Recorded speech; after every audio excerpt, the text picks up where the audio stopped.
A time when I had to be a role model to someone else was when I taught a girl named Riley how to play marimba and marching band. She'd never played an instrument before. And there was a big feeling in marching band oftentimes of negativity, of people saying, you're not doing well, you're making these mistakes, and this is bad. And my goal was, and it made everybody feel stressed and very unhappy. It just wasn't a good situation.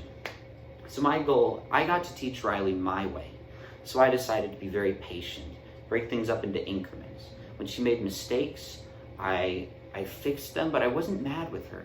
I was happy that we were finding them, because when we can find them, we can fix them.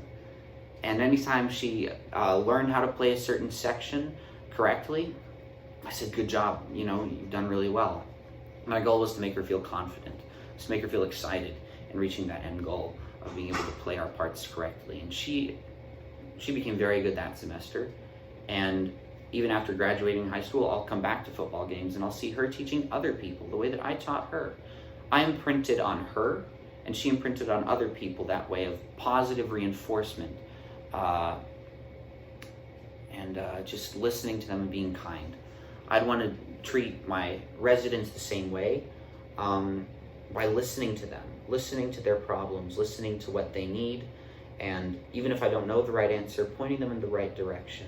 And sometimes just listening can be helpful. Knowing that their thoughts and their feelings are valid and common and they're not alone, I think is really important.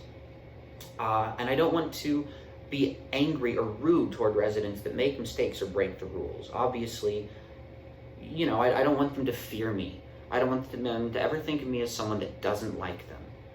Because I want them to do well. I care about them, or I will. And then a time I had to work with someone else different than me toward a common goal. Over the summer, I worked on a ranch, and I worked with a woman named Tina who was about 58, I think, and we mowed together. And she had a lot of anger issues, I would say, and she was very set in her ways of, this is how we do things, you need to do this my way. And I decided that I was going to listen to her and decide I'm not going to be rude to her. I'm not going to argue with her. I'm going to be just the opposite. And when she saw that, she began to listen to me as well. And when she saw that I cared about her and her feelings and what she wanted, she decided, okay, I'm going to do it back.